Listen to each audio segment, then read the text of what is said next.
Hello everyone. In this video, I am going to explain you about VLAN and we'll see how VLAN can be created in Cisco Packet Tracer. VLAN is a virtual local area network which is created a type of network. Now, the key properties of this VLAN are segmentation, isolation, security, and efficiency.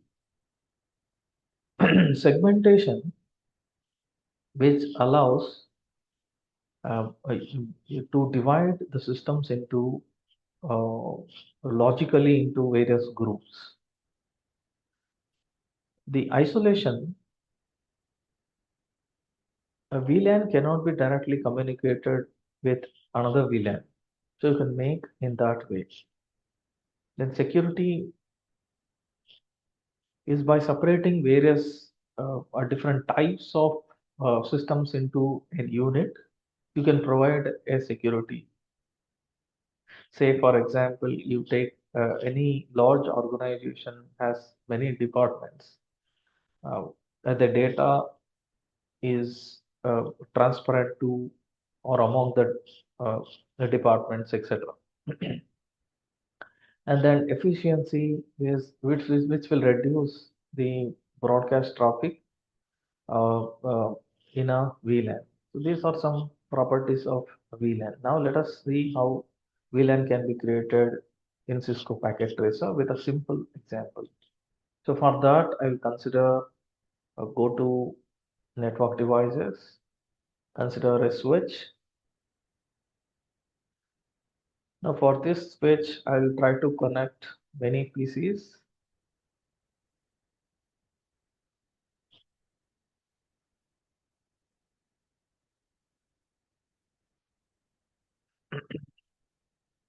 Now let us connect these PCs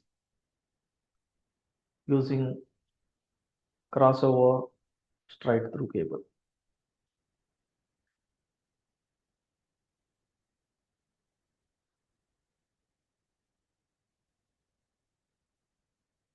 Okay, for having a continuity or better understanding, so connect PC0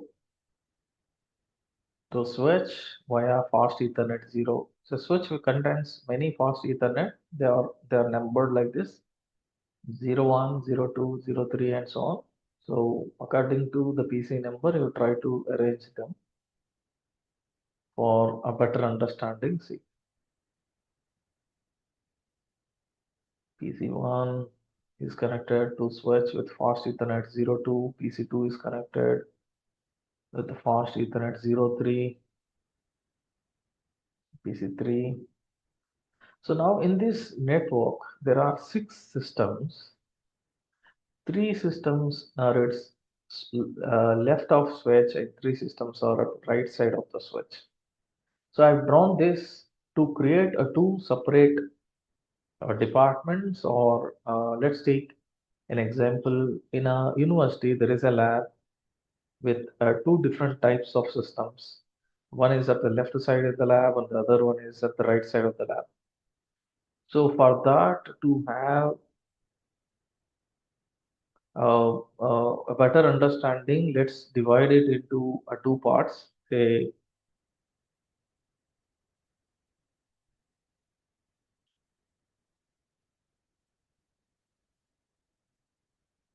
at this side, which I'll treat it as one like lab part A. So lab A. Next,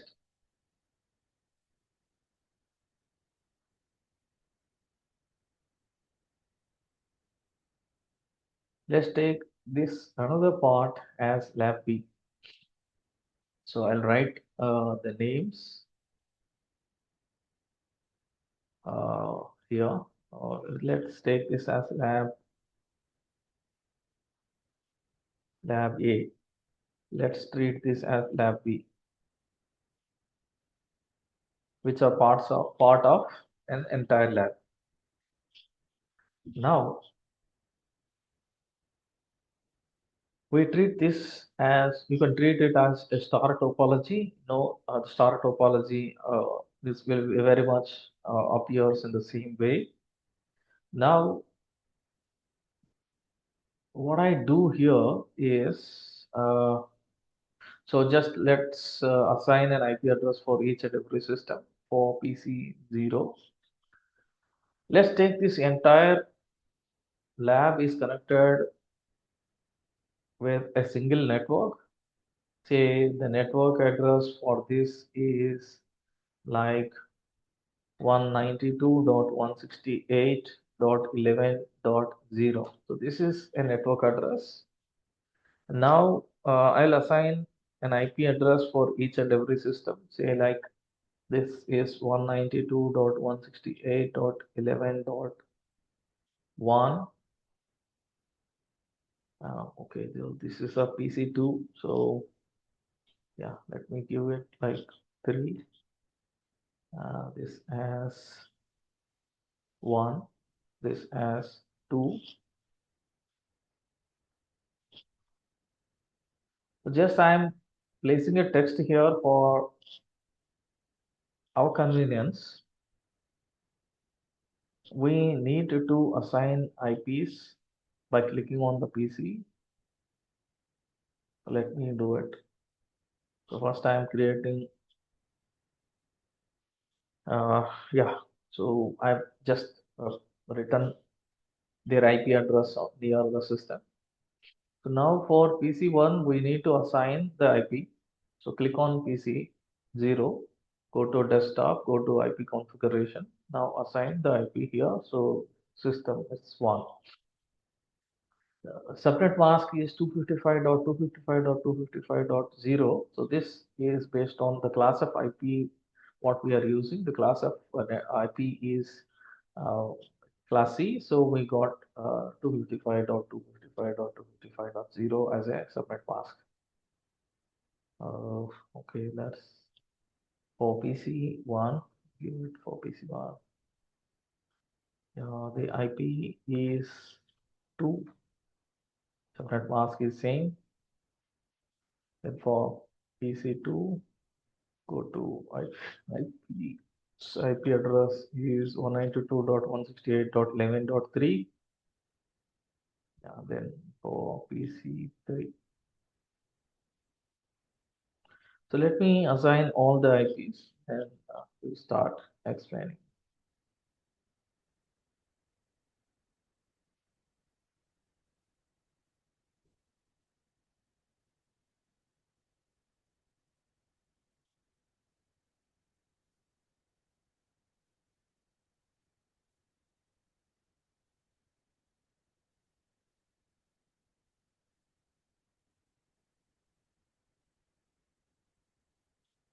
After assigning all IP addresses to the PCs, now you have to create a VLAN. Just now we created a network that is like very much similar to a star topology. Now let's see a packet can be transferable from one system to another system, right? So I took a packet and the starting address I'm giving it like PC0. It should transfer the packet from PC0 to say like PC5. Yeah. So I clicked on PC5. So it's, you can see here it's successful from PC0 to PC5.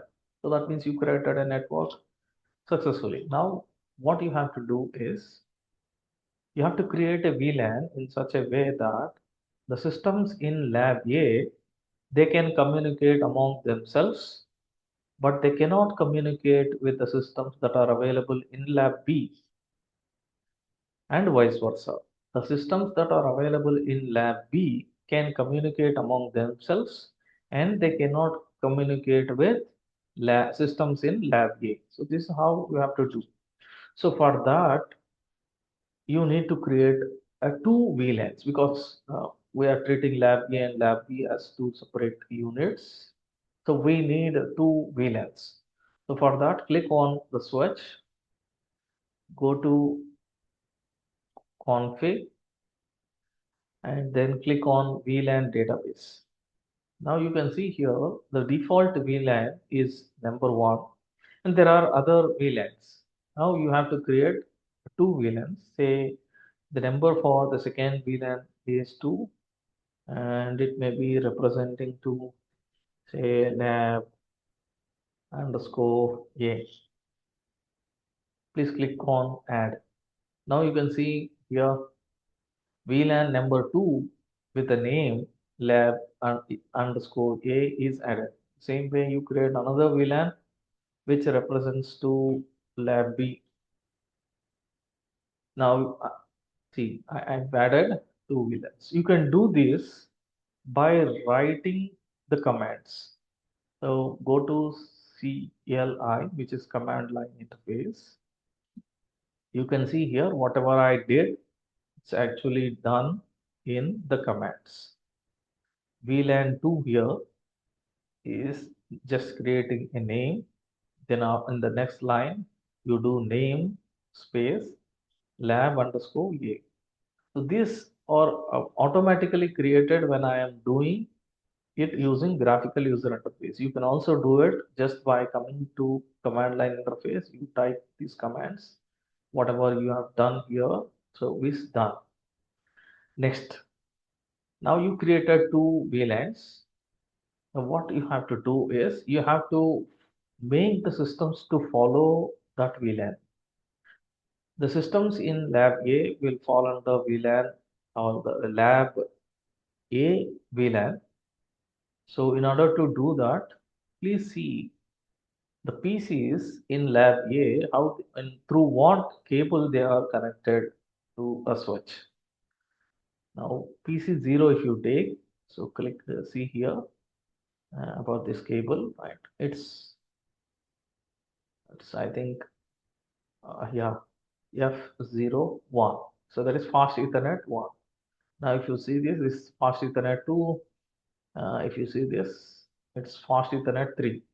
So 1, 2, 3 fast Ethernets are connected to the PC 0, 1, 2, which will come under VLAN A. So for that, click on the switch, go to config, choose that Ethernets, fast Ethernet 0, 1. Now you see by default you have VLAN as 1. Now choose, click here. You can see the VLANs what you created. Please select the VLAN.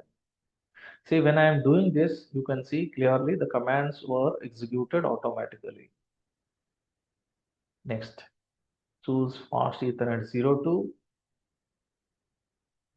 choose lab A, which is first VLAN. Next, for fast Ethernet 03, yeah. Now you have created these systems into a VLAN. Now the same way you have to do a lab B systems that will fall under VLAN B. So that's you do click on the switch, choose the Ethernet, fast Ethernet. So they are, you can see here. PC5 is connected to a switch through a fast Ethernet 06. PC4 is connected to a switch through a fast Ethernet 05. PC3 is connected to switch through fast Ethernet 04, 4, 5, 6. So please remember them. Click on fast Ethernet 04, choose a VLAN, that is lab B. Next, fast Ethernet 05, choose VLAN lab B. Fast Ethernet 06, choose VLAN 0P. Now that's it, done. Now whatever the settings you have done, right? So now you see here the lines are in orange color at this part near to switch. This indicates the work is under progress. Whatever the settings you have done, it is under process. Once if it is done, it will be converted into green colors, and I would see slowly they are converting. Let's wait until the network is established or configured properly. Now it's done. Now try to transfer a packet. So I am trying to transfer a packet from PC1 to PC0, which is within the same VLAN. You can see it's successful, right? PC1 is a source, PC2 is a destination, transfer is successful. Now I'll try to transmit a packet from PC1 to PC4. Now a different VLAN process. It failed, right? Why? Yes, it is designed for a fail only. The systems in VLAN A should not communicate with the systems in VLAN B, but the systems in VLAN A can communicate with themselves. Okay, so that is achieved. You can also verify from lab B to lab A. So now I'm trying to transfer a packet from PC3 to say PC2. Okay, so you can see here it's failed. It is failed. PC3 to PC2, it's failed. Right? That's it about a VLAN. I hope you understood, enjoyed the video. Bye.